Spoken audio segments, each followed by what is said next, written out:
বাংলাদেশে গঠিত হয়ে গেল নতুন সরকার। 18 মাসের রাজনৈতিক অনিশ্চয়তা, উত্তেজনা, দূরত্ব সবকিছুর পর ঢাকায় এক নতুন অধ্যায়ের সূচনা। কিন্তু প্রশ্ন একটাই, দিল্লি কি এবার সেই কাঁটা অতিক্রম করে এগোতে প্রস্তুত?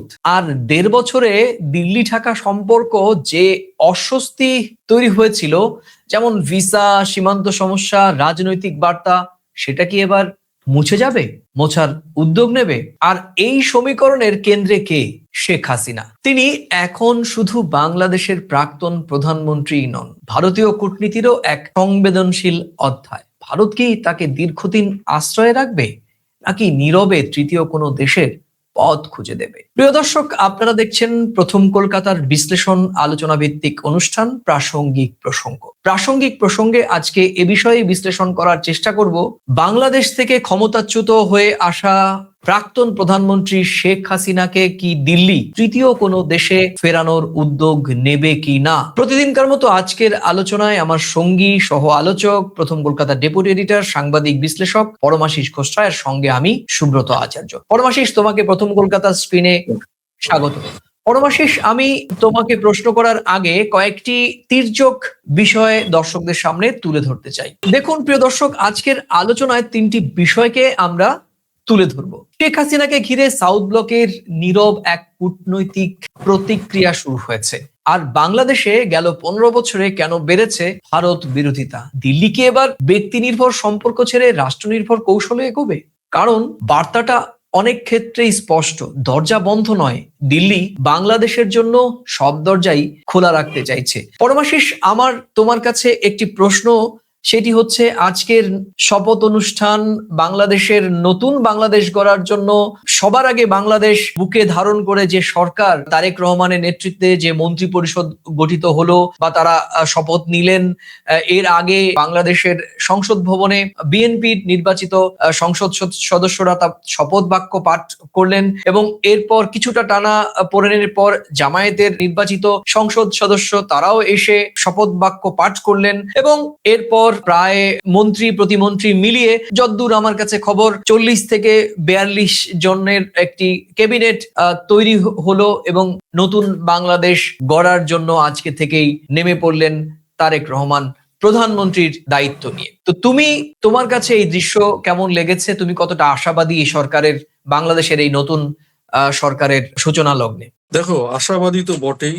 আমরা প্রথম কলকাতার পক্ষ থেকে আজকের এই যে সূচনা হলো মন্ত্রিসভার, শপথ নিল যারা জিতেছেন, জয়ী হয়েছেন, সংসদীয় রাজনীতিতে জয়লাভ করেছেন, তারা শপথ নিয়েছেন। অবশ্যই অন্তহীন শুভেচ্ছা, ভালোবাসা থাকবে। আগামী বাংলাদেশ তারা নতুন ভাবে গড়বে বা এগিয়ে নিয়ে যাবে সেদেশের জনসাধারণকে, সেদেশের নাগরিকদের সাথে নিয়ে তাদের উন্নয়নের প্রশ্নে। সার্বিকভাবে যথাবিহিত নিয়ম মেনেই আজকের শপথ বাক্য অনুষ্ঠান সকাল থেকে আমি বিভিন্ন চ্যানেলে লাইভে দেখেছি। বিশেষ করে বাংলাদেশ টেলিভিশন সরাসরি দেখিয়েছে এবং অন্যান্য গণমাধ্যমও লাইভে দেখিয়েছে। আরেকটা বিষয় হচ্ছে যে বিএনপি যে সংসদীয় যে সংস্কারের সংক্রান্ত যে শপথ নেওয়াতে তারা বিরত থাকছেন, দেখো স্ট্র্যাটেজিক্যালি কিন্তু তারা জিনিসটা কোনো ভুল করেননি, কিন্তু এখানে একটা সেন্টিমেন্ট অবশ্যই কাজ করবে যে কারণে এই গণ অভ্যুত্থান হয়েছিল, জুলাই আন্দোলন হয়েছিল, যে জুলাই সনদ, এই সংক্রান্ত বিষয়টিও একটা এই মুহূর্তে সেন্টিমেন্টাল জায়গায় দাঁড়িয়েছে। যে যার চিরাগের জন্য এই আন্দোলন, এই যে ধরো বিএনপির ফিরে আসা, জনমানুষের রায় নিয়ে তারা ক্ষমতায় গেলেন, এই যে চ্যাপ্টারটা, যে পরিবর্তনটা, এই পরিবর্তনটাকে তো অস্বীকার করা যাবে না, এই আন্দোলনটাকে তো অস্বীকার করা যাবে না। তো স্বাভাবিকভাবেই নিয়ম মেনে, যা বাংলাদেশের সাংবিধানিক যেসব নিয়মগুলো আছে, সেই নিয়ম মেনেই সেই সরকার তার পরবর্তী পদক্ষেপগুলো নেবে।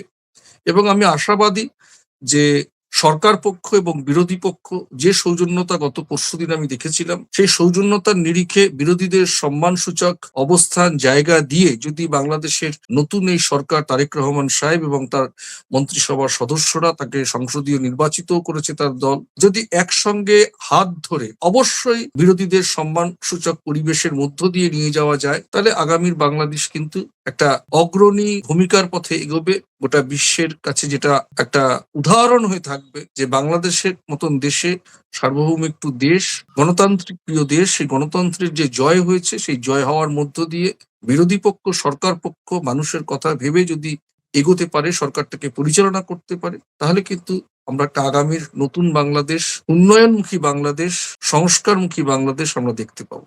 একদমই। তুমি জানো যে নানা বিষয়ে কথা হচ্ছে।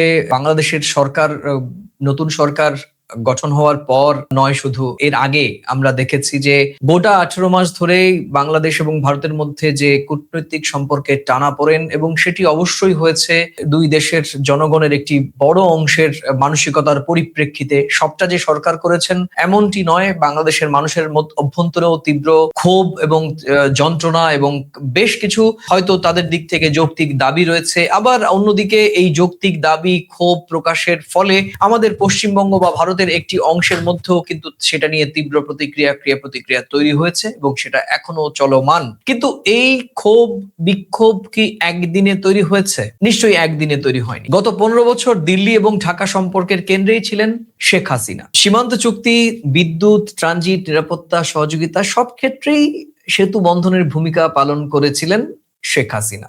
কিন্তু একই সময়ে বাংলাদেশের রাজনীতিতে ধীরে ধীরে তৈরি হয়েছিল ভারত বিরোধিতার সুর। বিশেষ করে সীমান্ত অঞ্চলগুলোতে একেবারে কট্টর ভারত বিরোধিতার যে জিগির, সেটি আমরা প্রচ্ছন্নভাবে শুনতে শুরু করেছিলাম গেল 4-5 বছর ধরে। এবং তুমি জানো 2024-এর বাংলাদেশের তথাকথিত যে নির্বাচনটি হয়েছিল, তার আগে রীতিমতো বছর দেড়েক ধরে অ্যান্টি ইন্ডিয়ান ক্যাম্পেইন চালানো হয়েছিল, এবং তখনও দেখা গিয়েছে অনেকের ভাষায় কোট আনকোট ভারতের একমাত্র মিত্র শক্তি আওয়ামী লীগের ওই সময়কার সরকার কিন্তু একেবারে প্রশাসনিকভাবে মুখে কুলুপ এঁটে বসেছিল। কিন্তু গেল 18 মাসে ঘুরে ফিরে শেখ হাসিনাকে নিয়েই বাংলাদেশের রাজনীতি হয়েছে। কেন? কারণ শেখ হাসিনা এই মুহূর্তে দিল্লিতে আশ্রিত রয়েছেন, এবং শেখ হাসিনার বিরুদ্ধে মানবতা বিরোধী অপরাধের গুরুতর অভিযোগ রয়েছে। শুধু অভিযোগ নয়, বাংলাদেশের আন্তর্জাতিক ট্রাইব্যুনাল আদালতেও তাকে সর্বোচ্চ শাস্তি দেওয়া হয়েছে। স্বাভাবিকভাবেই গত 18 মাস ধরে দিল্লির কাছে ঢাকা থেকে অনুরোধ করা হচ্ছিল যে শেখ হাসিনাকে ফিরিয়ে দেওয়ার জন্য। আর আমরাও চিরাচরিতভাবে অতিথি নারায়ণ ভব সেই নীতিতে অটুট রয়েছি। আমরাও ভারতবাসী হিসেবে একজন আশ্রয় প্রার্থীকে তার শত্রুপক্ষের হাতে তুলে দিতে পারি না। তাহলে কি হবে? সম্পর্কের ফাটল তো রয়েই যাবে। কোনোভাবেই সম্পর্কের কি উষ্ণতা ফিরবে না? কারণ পরমাশিস আমরা দেখেছি গত কয়েক মাস ধরে, বিশেষ করে ডিসেম্বরের 25 তারিখের পর তারেক রহমান বাংলাদেশে ফিরলেন। বাংলাদেশের আপসহীন নেত্রীর প্রয়াণের পর আমাদের দেশের পররাষ্ট্রমন্ত্রী ছুটে গেলেন, এবং তারপর আমরা দেখেছি 12ই ফেব্রুয়ারি জাতীয় সংসদ নির্বাচনের পর বিজয়ী দলের নেতা হিসেবে প্রধানমন্ত্রী প্রথমে টুইট করলেন, পরে ফোনে কথা বললেন, এবং তারপর তো এই শপথ অনুষ্ঠানে আমাদের লোকসভার অধ্যক্ষ বিড়ালা সেখানে গেলেন, আমাদের পররাষ্ট্র সচিব বিক্রম মিস্ত্রি তিনিও সেখানে গিয়েছিলেন। তো সব মিলিয়ে সরকারের দিক থেকে, ভারত সরকারের দিক থেকে, দিল্লির দিক থেকে ইতিবাচক বার্তার কিন্তু সমালোচনার জায়গা নেই ইতিবাচক বার্তার ক্ষেত্রে। কিন্তু তারপরেও ফাঁক শেখ হাসিনা। এই ফাঁক কি আদৌ সরবে বলে তুমি মনে করো কিনা? একদম পরিষ্কার তোমার মূল্যায়ন দেবে, এক্ষেত্রে কোনো রকমের নেই। পরিষ্কার ভাবে তুমি বলবে যে আসলে এই ফাঁকটি কিভাবে মেরামত করা সম্ভব হবে। দেখো, এখানে প্রথমে আমি বলি দুটো জিনিস। আমরা আমাদের বাড়িতে, ধরো আমার বাড়ি আর তোমার বাড়ি পাশাপাশি, আমাদের বাড়িতে দরজা বা জানালা খোলা রাখা হয় কেন? আলো বাতাস আসার জন্য। কিন্তু সে আলো বাতাস আসতে গিয়ে যদি তোমার বাড়ির কিছু জিনিস আমি জানলা দিয়ে দেখে ফেলি, বা তুমি যদি আমার বাড়ির কিছু জানলা দিয়ে দেখে ফেলো, তাহলে আমরা একটা সতর্কতামূলক ব্যবস্থা নেব যাতে দেখতে না পাওয়া যায়। তো সেক্ষেত্রে ভারতের সঙ্গে বাংলাদেশের সুসম্পর্ক বজায় রাখা, দ্বিপাক্ষিক সম্পর্কের পথ চলাকে সুদৃঢ় করা, যা যা ক্ষেত্রে এই সম্পর্ক বজায় থাকে, স্বার্থ, ঐতিহ্য, প্রতিবেশী রাষ্ট্র, কূটনীতি, সেদিক থেকে কোনো বাধার কারণ হবে না শেখ হাসিনা ইস্যু। তার কারণ তুমি জানো, গতকালই কিন্তু বিএনপির মহাসচিব মির্জা ফখরুল সাহেব কিন্তু বলেছেন যে শেখ হাসিনা একটা ইস্যু, এটা ঘটনা, কিন্তু বাংলাদেশের সঙ্গে ভারতের যদি স্বার্থের কথা বলি, দেওয়া নেওয়ার কথা বলি, আদান প্রদানের কথা বলি, এগিয়ে যাওয়ার কথা বলি, উন্নয়নের কথা বলি, ভারতের সঙ্গে বাংলাদেশের যে যে সেক্টরে সংযোগ আছে সেগুলো কোনোটাই কিন্তু বাধাপ্রাপ্ত হবে না। এটা গেল 1 নম্বর পয়েন্ট। 2 নম্বর পয়েন্ট কি? শেখ হাসিনা বাংলাদেশের থেকে পলাতক হয়ে বা নিরাপত্তার কারণে এদেশে সে আশ্রয় নিয়েছে। ভারত সরকার অতিথি দেবো ভব, পররাষ্ট্রনীতি, কূটনীতিতে তাকে যেভাবে রাখা উচিত তিনি রয়েছেন। আমাদের বিদেশ মন্ত্রকের তরফে কিন্তু একসময় বলা হয়েছিল আহ্বানও নেই, বিসর্জনও নেই। উনি এসেছেন স্বেচ্ছায়, যাবেন নিজের ইচ্ছায়। আমার ধারণা ভারত সরকার এবং বাংলাদেশ সরকার এই ইস্যুটাকে প্রাধান্য না দিয়েই দুটো দেশের সরকারের পাশে থাকবে। অবশ্যই ধীরে চলো নীতিতে চলবে, কিন্তু সরকারিভাবে বাংলাদেশ সরকারের সঙ্গে ভারত সরকারের বাণিজ্যিক সম্পর্ক যে টানাপোড়েনে যে ভাটাটা ছিল, সেই ভাটাতে কিন্তু খুব দ্রুততার সঙ্গে জোয়ার আসবে। কেননা বাংলাদেশের সব মানুষ তো আর মৌলবাদী শক্তি নন, এটা মাথায় রাখতে হবে। সেই কারণে ব্যবসায়িক সম্পর্ক এবং ভিসা নীতি খুব দ্রুততার সঙ্গে চালু করবে, যাতে বাংলাদেশের সঙ্গে ভারতের সাধারণ মানুষের মধ্যে যে সংযোগ, যে পরিবেশ, যে সম্প্রীতি, যে আদান প্রদান, যে স্বার্থ, সেই জায়গা কিন্তু খুব সুলভ পরিবেশ তৈরি হবে বলে আমি মনে করছি। তুমি জানো যে আজকে আমাদের কলকাতার একটি প্রভাবশালী বাংলা দৈনিক, সেই দৈনিকে এই সংক্রান্ত একটি গুরুত্বপূর্ণ খবর বেরিয়েছে। দেখো, সেই খবরের ইঙ্গিত যদি সেই খবরের নির্যাস যদি আমাদের মতো করে আমরা ব্যাখ্যা করি, তাহলে শেখ হাসিনাকে ভারতে আশ্রয় দেয়া এখন আমাদের দেশের কূটনৈতিকদের কাছে একটা অস্বস্তিকর প্রসঙ্গ হয়ে উঠছে। সেই পত্রিকার খবর অনুযায়ী ভবিষ্যতে তিনি অন্য কোনো দেশে, যেমন ব্রিটেনে আশ্রয় নিতে পারেন কিনা তা নিয়ে কূটনৈতিক স্তরে আলোচনা চলছে। অর্থাৎ নিশ্চয়ই তার কিছুদিন আগে আলোচনা শুরু হয়েছে, সেটি প্রেজেন্ট কন্টিনিউয়াস টেন্স। অর্থাৎ দিল্লি বুঝছে বাংলাদেশের নতুন সরকারের সঙ্গে সম্পর্ক সুদৃঢ় করতে হলে এই ইস্যুটি একমাত্র সমাধান করতে হবে, যা সাউথ ব্লকের কাছে এটি কৌশল যে এই সিদ্ধান্তটি হঠাৎ করে হয়তো নেওয়া সম্ভব হবে না, সেটি ধীরে ধীরে স্টেপ বাই স্টেপ তারা করতে পারে। পত্রিকাটি এমন আভাসও দিয়েছে। এবার তুমি সুনির্দিষ্টভাবে বলো যে শেখ হাসিনা কাটা এই দুই দেশের সম্পর্কের মাঝখানে যে বিধে রয়েছে, সেটি যদি কোনো কারণে তৃতীয় দেশে শেখ হাসিনা চলে যান, তাহলে কি সেই কাটা মুক্ত সম্পর্ক হবে কিনা, সেই সম্ভাবনা তুমি দেখছো কিনা? দেখো, একটা জিনিস বলি, আমি গত 15 বছরের কথাই যদি বলি, যে ভারত সরকারকে বাংলাদেশের মানুষের কাছে উত্থাপন করা হয়েছে আওয়ামী লীগের পাশে আছে ভারত সরকার। এটা শেখ হাসিনার দল অবশ্যই করেছে, এটা অস্বীকার করার কোনো জায়গা নেই। এই গত 17-18 মাসের যে টানাপোড়েনের পরিবেশ, তার এদেশে চলে আসা, ভারতের অবস্থান, ভারতের দৃষ্টিভঙ্গি পররাষ্ট্রনীতিতে, তার কিন্তু দৃষ্টি বদল হয়েছে। বর্তমান বাস্তবিক প্রেক্ষাপটে দাঁড়িয়ে এটা অস্বীকার করার কোনো জায়গা নেই। এবং শেখ হাসিনা বাংলাদেশের প্রাক্তন প্রধানমন্ত্রী, এমনও তো হতে পারে তিনি তার পুত্রের কাছেও চলে যেতে পারেন। সম্ভাবনা যে নেই তা না, যেতেই পারে, ওনার তো বয়স হয়েছে। 1 নম্বর পয়েন্ট। 2 নম্বর পয়েন্ট, বাংলাদেশের আওয়ামী লীগের অস্তিত্ব বজায় রাখতে গেলে ভারতের মাটিতে বসে, এটা আমার অভিমত, আমার বিশ্লেষণ, ভারতের মাটিতে বসে বাংলাদেশে আওয়ামী লীগ ভবিষ্যতে ফিরতে গেলে ভারতের জানলা দিয়ে কিন্তু দেখলে চলবে না, তাকে অন্য কোথাও স্থানান্তর হতেই হবে। সেই জন্যই আমাদের বিদেশ মন্ত্রক থেকে বলে দেওয়া হয়েছিল, এই প্রসঙ্গে সাংবাদিকরা জিজ্ঞেস করে, এসেছেন উনি নিজের ইচ্ছায়, যাবেন ওনার নিজের ইচ্ছায়। উনি শুধু নির্বাচনটার জন্য অপেক্ষা করছিল। বাংলাদেশের এই হাওয়া বদলের রাজনীতিটা, এই গণবিক্ষোভের ফলশ্রুতিটা কোন দিকে যায়, যারা গণবিক্ষোভ করলো তাদের দিকে যায় না বিএনপির দিকে যায়, এইটা তার ধারণাটা নেওয়ার দরকার ছিল। আমার আলোচনার একদম সুনির্দিষ্ট প্রশ্ন তোমাকে, শেখ হাসিনা কাটা যদি দিল্লি থেকে অন্য কোথাও গিয়ে এই কাটাটিকে রিপ্লেস করা হয় বা শেখ হাসিনাকে বাইরে তৃতীয় কোনো দেশে পাঠানো হয়, তবে এই জটিল সমীকরণটা কি তুমি মনে করো কিনা যে এটা সহজ হবে? তুমি সেটা বলো আর কি। হ্যাঁ, বাংলাদেশের প্রাক্তন প্রধানমন্ত্রী ভারতের মাটিতে যতদিন থাকবে সেই উনুনে রাজের মতো, ধুয়ো যতক্ষণ ওঠে তখন ভাবে আগুন আছে, এটা মেটবার নয়। তার মানে এটা পরিষ্কার, শেখ হাসিনা দিল্লিতে যতদিন থাকবে ততদিন ভারত বাংলাদেশের মধ্যে, সাধারণ মানুষের মধ্যে সম্পর্ক স্বাভাবিক হবার নয়, সেটা টের পাচ্ছে আমাদের নয়াদিল্লি সাউথ ব্লক, এবং সেই অনুযায়ী তারা ইতিবাচক পদক্ষেপ নিতে শুরু করেছে। অর্থাৎ শেখ হাসিনাকে দিল্লি নয় বরং তৃতীয় কোনো দেশে পাঠানো যায় কিনা সে বিষয়ে আলোচনা চলছে, এবং সেটি কিন্তু আজকের এই আনন্দবাজার পত্রিকার প্রতিবেদনে একদম পরিষ্কার করে ইঙ্গিত দেওয়া হয়েছে। এই যে ছেদ বা খেদ, মির্জা ফখরুল সাহেবের বক্তব্য যে শুধু শেখ হাসিনা ইস্যু কিন্তু ভারত বাংলাদেশের সম্পর্কের ক্ষেত্রে বাধা হয়ে দাঁড়াবে না, সেই জন্য উভয় পক্ষে পাশে দাঁড়ানোর বার্তা দেবে। 18 মাসেও কিন্তু সম্পর্কে একেবারে বাধা হয়ে যায়নি। 18 মাসেও কিন্তু শেখ হাসিনাকে তখন তো অনেক বেশি আরো জ্বলন্ত টকবক করে ফোটা একটা জ্বলন্ত, আমি বলবো একটা অগ্নিকুণ্ড ছিল। তখনও তো বাণিজ্যিক পরিষেবা আদান প্রদান চলেছে, বাণিজ্য বেড়েছে। হ্যাঁ, শুধুমাত্র পর্যটন ভিসা বন্ধ ছিল, এবং বাকি সবই।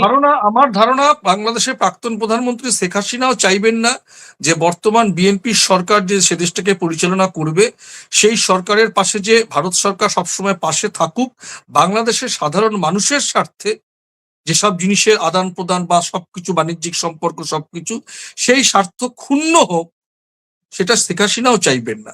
ভারতের আমার তো মাটিতে আমি আমি আমি তো তোমার সঙ্গে অবস্থান অফ করে। রেকর্ড বলছিলাম যে এই শেখ হাসিনা যদি দিল্লিতে থাকেন বা তাকে যদি আশ্রয় দিয়ে রাখা হয়, তাহলে বাংলাদেশে এই মুহূর্তে তারেক রহমানের নেতৃত্বে যে সরকার গঠিত হলো, যে সরকার আজকে থেকে শুরলো, সেই সরকারকেও কিন্তু চরম মূল্য দিতে হবে। অর্থাৎ সেই সরকারকেও কিন্তু প্রতি পদে তাদের কৈফিয়ত দিতে হবে, এবং এই সরকারের স্বাস্থ্য কিন্তু খুব ভালো থাকবে না, এমনটা কিন্তু আশঙ্কা করা যায়। কারণ সবসময়ই এই সরকারকে, অর্থাৎ তারেক রহমানের সরকারকে কিন্তু প্রশ্নবাণে বিদ্ধ করা হবে শেখ হাসিনা দিল্লিতে কেন।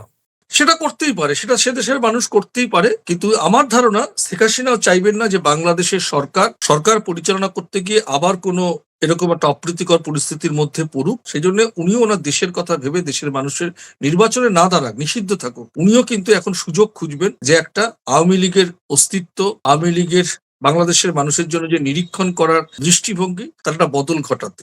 কেননা উনি বুঝে গেছেন ভারত কিন্তু বাংলাদেশের সঙ্গে সম্পর্ক রাখার ক্ষেত্রে যেমন দৃষ্টিভঙ্গি বদল করেছেন, স্বাভাবিকভাবে উনিও ওনার অবস্থানগত দৃষ্টিভঙ্গি বদল করবেন। স্বাভাবিকভাবে হয়তো উনি ভারতের মাটি থেকে অন্যত্র চলে যাওয়ার সম্ভাবনা থাকবে। তার একটাই কারণ, বাংলাদেশের সাধারণ মানুষের স্বার্থ যাতে বিঘ্নিত না হয় সেই দৃষ্টিভঙ্গি থেকেই করবে, যাতে করে বাংলাদেশের মানুষের মনে একটু চিড়েটা ভেজে ওনার জন্য। শেখ হাসিনা ইস্যুতে বাংলাদেশে ভারতের ফেস লস হয়েছে, সেটি বিলক্ষণ সাউথ ব্লক টের পেয়েছে, এবং যে কারণেই এই নতুন সরকারের সঙ্গে দরজা খোলা রাখার নীতিতেই এগোচ্ছে বলে পত্রিকার খবরের আভাস। পত্রিকাটি কি বলছে? বলছে দিল্লি ওয়েট অ্যান্ড ওয়াচ অবস্থানে, না অতিরিক্ত উচ্ছ্বাস দেখানো হবে, না কোনো প্রকাশ্যে চাপ প্রয়োগ করা হবে, বরং সীমান্তে অভ্যন্তরীণ বাড়তি নিরাপত্তা, ভিসা নীতিতে নিয়ন্ত্রিত কড়াকড়ি, এবং নতুন সরকারের সঙ্গে নীরব যোগাযোগ, অর্থনৈতিক চুক্তিগুলো পুনঃমূল্যায়ন। অর্থাৎ বার্তা একটাই, বাংলাদেশের জন্য দরজা খোলা, কিন্তু এবার সম্পর্ক হবে নতুন এক বাস্তবতার নিরিখে, যেটা বাংলাদেশের সাধারণ মানুষ বা বাংলাদেশের নতুন সরকারও হয়তো দিল্লির সঙ্গে সেই আত্মমর্যাদাপূর্ণ পারস্পরিক সম্মান, বিশ্বাস এবং যোগ্যতার ভিত্তিতে সম্পর্ক এগিয়ে নিতে চাইছে। তাহলে দিল্লি এবং ঢাকার চাওয়া তো প্রায় সমান হয়ে গেল, শুধু কাঁটা একমাত্র শেখ হাসিনা।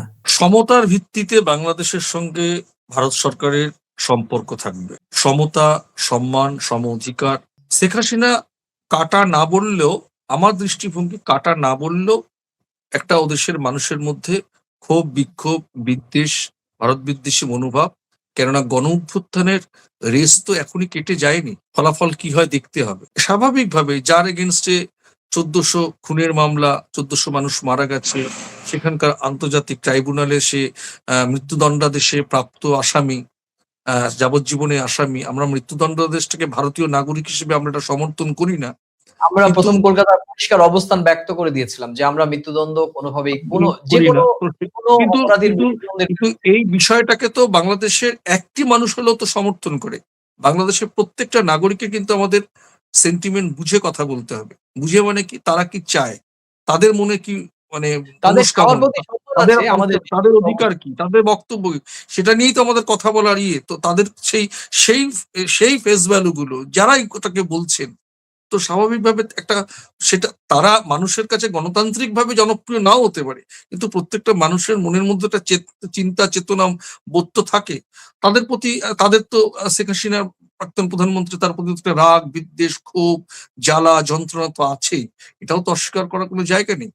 তো স্বাভাবিকভাবে এগুলো হয়তো দুদেশের সম্পর্কের নিরিখে বাস্তবিক, আমি বারবার যে কথাটা বলছি, স্বার্থ, দুদেশের অর্থনৈতিক উন্নয়ন, বাণিজ্যিক দিক থেকে এগুলো হয়তো কোনো বাধাপ্রাপ্ত হবে না, কিন্তু কোথাও যেন একটা একটা ক্ষীণ একটা বিদ্বেষ, মানে একটা রাগ, ক্ষোভ, বিদ্বেষ, কিছুটা অভিযোগ থাকতেই পারে।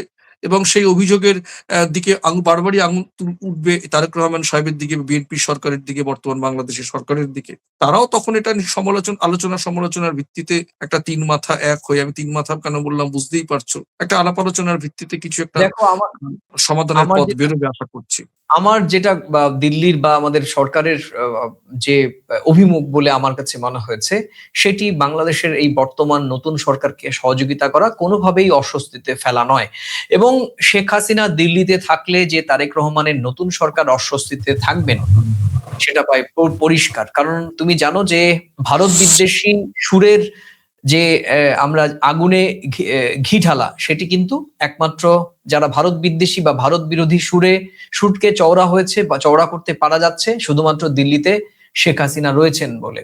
তুমি এটাও তো পরিষ্কার, এবারে যে ম্যান্ডেট, এবার যে জাতীয় সংসদ নির্বাচনটি হলো, ভারত বিরোধী সুর যারা চড়িয়েছেন কিছু রাজনৈতিক দল ও নেতা, তারা কিন্তু সীমান্তে যে আসনগুলো, যেটি সেই আসনগুলোতে জনসমর্থন পেয়েছেন। এটি দিল্লির কাছে একটি গুরুত্বপূর্ণ বার্তা। গত 15 বছরে বাংলাদেশের অভ্যন্তরে ভারত বিরোধিতা ছিল, এটি একটি রাজনৈতিক কৌশলে পরিণত হয়েছে। সেটি এবারে নির্বাচনে এই বিপুল সংখ্যক ভারত বিরোধিতার স্লোগান তুলে জয়ী হওয়াটাকে একটি বাড়তি, এই ভারত বিরোধিতার সুরকে আরো অক্সিজেন যোগাবে। এবং এটি প্রশমিত করার জন্য নিশ্চয়ই আমাদের দিল্লি সাউথ ব্লক থেকে চেষ্টা করা হচ্ছে। দিল্লি এবার বুঝছে যে একজন নেতার ওপর নির্ভর করে এই সম্পর্কটি স্থায়ী হয় না বা স্থায়ী হবে না। বাংলাদেশের ক্ষমতার বদল হয়েছে, মানসিকতারও বদল হয়েছে। তাই নতুন কৌশলে ঢাকাকে প্রকৃত সম্মান দেয়া, প্রকাশ্যে প্রভাব খাটানোর ভাবমূর্তি এড়িয়ে চলা, অর্থনৈতিক স্বার্থ রক্ষা, নিরাপত্তা সহযোগিতা বজায় রাখা, কিন্তু রাজনৈতিকভাবে সংযত থাকা। আর এই কৌশলই বলছে দিল্লি অতীত থেকে শিক্ষা নিচ্ছে। কিভাবে দেখছো? একদমই তাই। তোমাকে তো আমি আগেই বললাম যে যে ক্ষোভ বিক্ষোভের যে বাস্তবতা, সেটাকে প্রশমিত করতে গেলে দু চোখ দিয়ে বাংলাদেশকে দেখতে হবে। যে বর্তমানে যে দেখার দৃষ্টিভঙ্গি, এটাকে আরো প্রবাহমান রাখতে হবে। তো পাশাপাশি যে জায়গাগুলো বাধাপ্রাপ্ত ছিল, বন্ধ ছিল, সেগুলো উন্মুক্ত করতে হবে। সবার প্রথম ভিসা, বাণিজ্যিক আদান প্রদান, এক্সপোর্ট ইম্পোর্ট, সড়ক যোগাযোগ, এইগুলো বিষয়গুলো আসলেই সাধারণ মানুষের মধ্যে, ধরো যার মধ্যে একটা ভারত বিদ্বেষী মনোভাব রয়েছে, কিন্তু সে যখন বাস্তবতায় কলকাতায় চিকিৎসা করাতে আসতে পারবে, কলকাতায় পড়তে আসতে পারবে, ভারতবর্ষে আসতে পারবে, তখন সেই জিনিসটা ক্ষীণ হয়ে যাবে। তো এই সরলীকরণ সব ক্ষেত্রে, যে একটা দেশের সঙ্গে একটা দেশের সম্পর্কের ক্ষেত্রে যে প্লট গুলো থাকে, যে অধ্যায়গুলো থাকে, সেগুলো যখন উন্মুক্ত হয়ে যাবে, সেটা যখন সচল হয়ে যাবে, তখন এই বিষয়টাকে আর ক্যারি আউট করবে না আমার ধারণা। আর শেখ হাসিনা ইস্যুতে যেটা বললাম, সেটা হচ্ছে কাটা হয়ে থাকলেও এই কাটাকে মসৃণ করার একটা চেষ্টা উভয় পক্ষকে নিতে হবে। বাংলাদেশের সরকার যেমন আমাদের কাছে প্রস্তাব দেবে, আমরাও ভাববো, ভারত সরকারও ভাববে, যিনি আছেন তিনিও ভাববেন তার দেশের কথা ভেবে। তিনিও চাইবেন যে ক্ষমতায় না থেকেও ভারত বাংলাদেশের যে ঐতিহাসিক সম্পর্ক, সেই সম্পর্ক তো ওনারা দাবি করেন যে ওনাদের সঙ্গে গুড ছিল, সেটা যদি ওনাদের কোনো কার্যকারিতায় আবার বিঘ্নিত হয়, সেজন্য ওনার কার্যকারিতা এখন ভারত ছেড়ে চলে যাওয়া। আমি বলছি না, বর্তমান বাস্তবতায় হয়তো আমরা সেটা আগামীতে দেখব। উনি নিজের ইচ্ছায় চলে যান কিনা সেটা সময় দেখবে, এবং সেই প্রতীক্ষায় হয়তো আমরা অনেকেই তাকিয়ে রয়েছি যে তিনি একটি তৃতীয় দেশে চলে যাবেন, এবং গেলেই হয়তো ঢাকা এবং দিল্লির সুসম্পর্ক একেবারে কাঁটামুক্ত সম্পর্ক তৈরি হবে। এবং আমি বলছি যে আমার জায়গা থেকে আমি কিন্তু ভারতীয় নাগরিক সাংবাদিক হিসেবে আমার দেশে একজন অবস্থান করছে, প্রতিবেশী রাষ্ট্রের প্রাক্তন প্রধানমন্ত্রী। আমি তাকে কখনোই আমাদের দেশের কূটনীতি, পররাষ্ট্রনীতি, আমাদের শিষ্টাচারের জায়গা থেকে আমি ওনাকে চলে যেতে বলতে পারি না। কিন্তু বাস্তবিক প্রেক্ষাপটে দাঁড়িয়ে, বাস্তবতায় উনি হয়তো এরকম কোনো সিদ্ধান্ত নিলেও নিতে পারেন, এটা আমার ধারণা। এটা কিন্তু আমি বলছি না, এটা আমার ধারণা বলছে। একেবারে তুমি বলতেই পারো, তুমি ভাবতেই পারো, এবং তুমি প্রত্যাশা করতেই পারো, কারণ ব্যক্তির থেকে দেশ বড়। কোনো একজন ব্যক্তির জন্য দুই দেশের সম্পর্ক নষ্ট হতে পারে না পরমাশিস, এবং সেখানেই আমাদের আত্মত্যাগ বা ত্যাগ করার সুযোগ থাকে। সম্পর্ক এগিয়ে নিতে হবে। কোনো ব্যক্তির জন্য দুই দেশের 160 কোটি মানুষের মধ্যে একটি বিভাজনের রেখা আঁকা থাকবে, সেটি সুস্থ মানসিকতার এবং সুস্থ কূটনৈতিক সম্পর্কের সঙ্গে যারা যুক্ত তারা কেউ প্রত্যাশা করেন না। তোমাকে অনেক ধন্যবাদ পরমাশিস, তুমি দীর্ঘ সময় জুড়ে আমাদের দর্শকদের তোমার মূল্যবান মন্তব্য তুমি শেয়ার করলে। শেষ করব, তাহলে কি দিল্লি শেখ হাসিনাকে তৃতীয় দেশে পাঠানোর কথা ভাবছে? সম্ভবত, কিন্তু সেটা প্রকাশ্যে নয়, কূটনৈতিক স্তরে, কূটনৈতিক ভাবে। দিল্লি ঢাকা সম্পর্ক কি আগের চেয়ে এখন দুর্বল? না, বরং আরো বেশি বাস্তববাদী হওয়ার মুখে। 1.5 বছরের অস্বস্তির কাঁটা পেরিয়ে এবার হয়তো শুরু হচ্ছে পরিণত সম্পর্কের অধ্যায়। দরজা খোলা, পথ নতুন, সমীকরণ বদলাচ্ছে। আমরাও রইলাম সেই সুদিনের প্রতীক্ষায়। প্রিয় দর্শক, আজ এই পর্যন্তই। আবার দেখা হবে নতুন কোনো বিষয়ে, প্রাসঙ্গিক প্রসঙ্গ নিয়ে। ততক্ষণ ভালো থাকুন, সুস্থ থাকুন, সবাই নিরাপদে থাকুন। আর হ্যাঁ, এই ভিডিওর কোন মন্তব্য বা মন্তব্যগুলোর সঙ্গে আপনি সহমত বা ভিন্নমত কিনা সেটি মন্তব্যের কলমে লিখে জানাতে ভুলবেন না। ভিডিওটি ভালো লাগলে নিজেদের মাঝে শেয়ার করে ছড়িয়ে দিতে পারেন। আর আজ এই চ্যানেলে নতুন হলে পুরনো ভিডিও দেখে যদি ভালো লাগে চ্যানেলটি লাইক বা সাবস্ক্রাইব করতে পারেন। আজ এ পর্যন্তই। নমস্কার। নমস্কার।